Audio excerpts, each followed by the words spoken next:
Hello everyone, welcome to today's video. Obviously what I'm looking at doing now at the moment is to do a weekly video on how to develop and ground yourself in a solid meditation practice.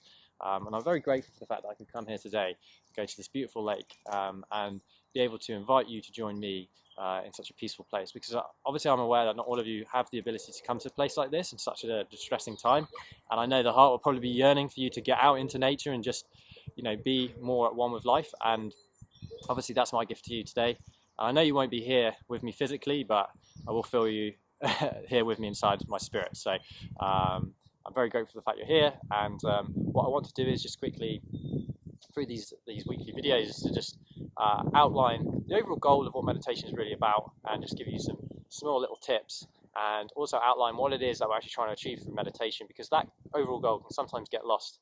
And when you have a bit more of context in what it is that you're trying to achieve, you don't feel lost, because a lot of the time you can sit down and meditate and be unaware of what it is that you're actually trying to do. So basically there's two sides to meditation. The first one is what you are trying to do is get more control over the mind, and that's called a samatha practice, or samadhi. So the idea is to be able to focus in on a point of an object of your choice, whether it's the breath, a mantra, or whatever it is that you want to choose, the abdomen. And when you get good at this, what you're trying to do is to train the mind in being able to focus on an object for long periods of time, and then to achieve what's called access concentration. So access concentration is basically an access to concentration. And it sounds simple, and you're probably thinking, well, surely I have concentration already. But you'll actually be quite surprised, because when you sit down and you try and focus in on a very particular object for long periods of time, you find it's very, very challenging. It's almost like the mind has a life of its own, and the analogy, they call it the monkey mind. It does what it wants, and you don't really have much control over it. And when this insight starts to happen, you're like, oh my god, I need to get more control over where I put my attention, because if your mind is like a wild beast, then you don't really get a choice in where it's going to go, and that can cause a lot of issues, of course, because it can focus in on certain negative parts of life rather than giving a more wholesome, grander picture on what life's really about, because there's not just the good, there's the bad. So that's the first goal, and when you get better at that, it then allows you to have more of an ability to tackle the second goal. So the second goal is then to, once you've developed the ability to gain access concentration, the second goal is then to understand the nature of the mind itself. Now this is actually where you are able to dig the roots down that's causing a lot of anxiety, suffering and traumas out by yourself, and realize that a lot of things that we worry about in life are not as they seem. Because when you see like your mind as it is, you realize that there are certain misconceptions about how the world is, and when you understand these misconceptions, you realize that a lot of our suffering and our worrying may not be as it seems. And I'm not saying it's an illusion. You might hear that suffering is an illusion, or reality is an illusion. It's not that it's an illusion, it's illusory. It's not as it seems. There's certain, it's like perspective shifts. It's like you're watching a film and you're realizing you're so engrossed in the film that you forget that you're watching a film, then suddenly you realize you're watching a film. But the reason why that's so hard to do, just straight off the bat, is because our mind is so they're so untamed. They have a life of their own, so it's really hard to be able to do that. So what I'm inviting you to do today, is what we're going to do for the next couple of weeks, is really focus in on the samadhi practice, the ability to focus in on a really small object and hold that concentration for at least 10 minutes. Now, of course, I'm not going to go straight in and try and do it in a very, very small object. What we're going to do is just do a more broader object, like the stomach, the abdomen, and then we'll focus in the mind. So really we're starting off like that, and then we're getting the mind more and more concentrated. And then that's going to be able to allow us to then use this concentration for our own good, and then investigate what's really going on with our center experience. So what I'd like to do, I'm just going to guide you now, is find a position, and then there's no right or wrong position for you, just whatever feels comfortable. What you don't want to do is fall asleep. So the best way to combat that is to sit with your legs crossed, with your back straight. Now if you can't sit with your legs crossed because maybe you have certain conditions, just sit with your back straight in any kind of posture you want, but just make sure your back isn't touching the wall, and try not to lie down if you can, because if you lie down, the mind's going to go off into kind of like more of a sleeping theta state, which is what you don't want. So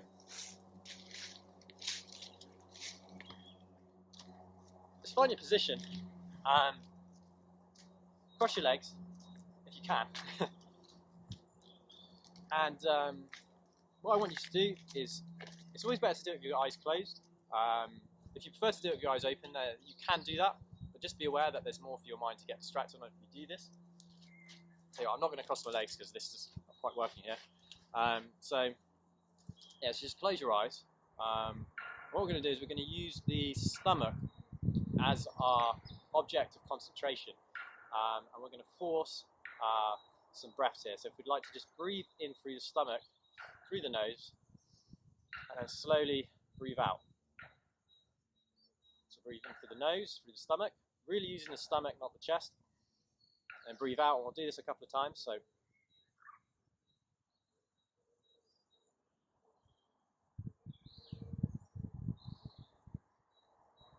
slowly bring our awareness to the stomach itself. What we want to do is just become aware of our natural breathing through the stomach. So our stomach has a natural breathing, and what we want to do is we don't want to force it, we just want to be aware of how it's coming in and coming out, and what sort of rhythm is it coming in and out of.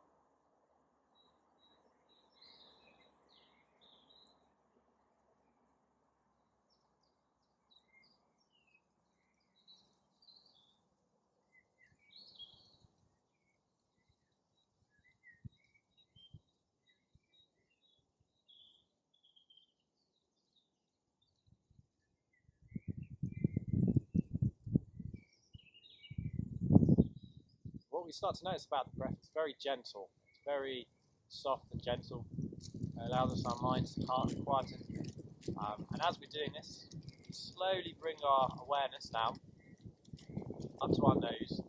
And what we can do is just slowly force breaths in and out of our nose, just very slowly, just not too hard, just very subtle breaths, forcing breaths. And this is going to be the object of our concentration. So inhale in, and then inhale out. And we're going to do this for a further 10 minutes. And this is going to be our anchor into the present moment. We're going to just focus all our awareness on the breath coming in and out of the nose. Now, what you might find is our minds might get distracted. It might go off into thought and get carried away into a story. Now, when that happens, do not get dejected in any way or defeated. The only thing we can do is be aware of the fact that our minds have gone off into a story, and we can just catch that and then bring it back to the breath. And that's all we have to do. It's that simple. We get caught in a story and then we bring it back. If we get caught in a story for a long period of time, that's totally fine. Like I said, a lot of this, it has a life of its own. So we're just going to become aware of the breath and then bring it back whenever we get distracted. That simple.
As we come into the closing moments of our meditation, we can use this time now to send loving thoughts out to the people that might be suffering right now during this crisis. And we call this style of meditation Metta, and it's always good to do just a minute or two of this after every meditation, and just summon some thoughts about people that you're really close with, and just send them very loving, kind thoughts. May you be well, may you be healthy, may you be happy.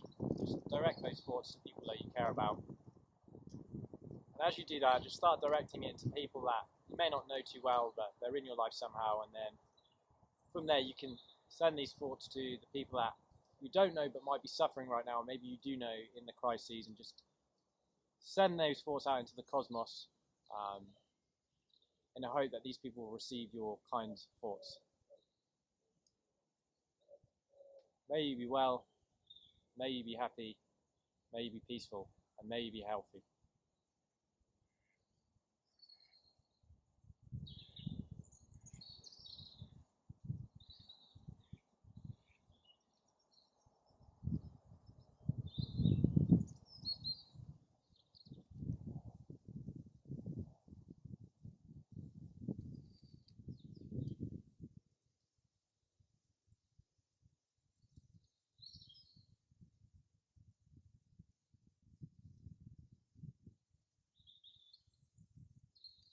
There's one last person that let's not forget to send these kind thoughts to, and that's yourself.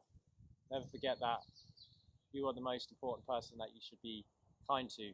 So just give yourself a moment just to send kind thoughts to yourself, and realize that you're just doing fine. No matter what it is or wherever you are in your life, that it's fine right now in this moment, and you're doing well.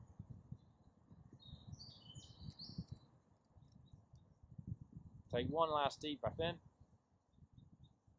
and then release. Slowly open your eyes, and now come back round to the present moment.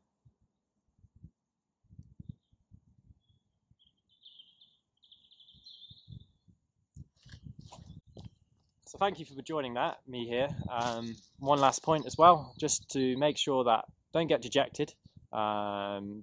If you are trying to meditate and you feel like you're just not getting anywhere and your mind's just going off, it really should be an effortless practice, and be kind to yourself when you do go off on thoughts. Just like, I've gone off on thought, bring it back.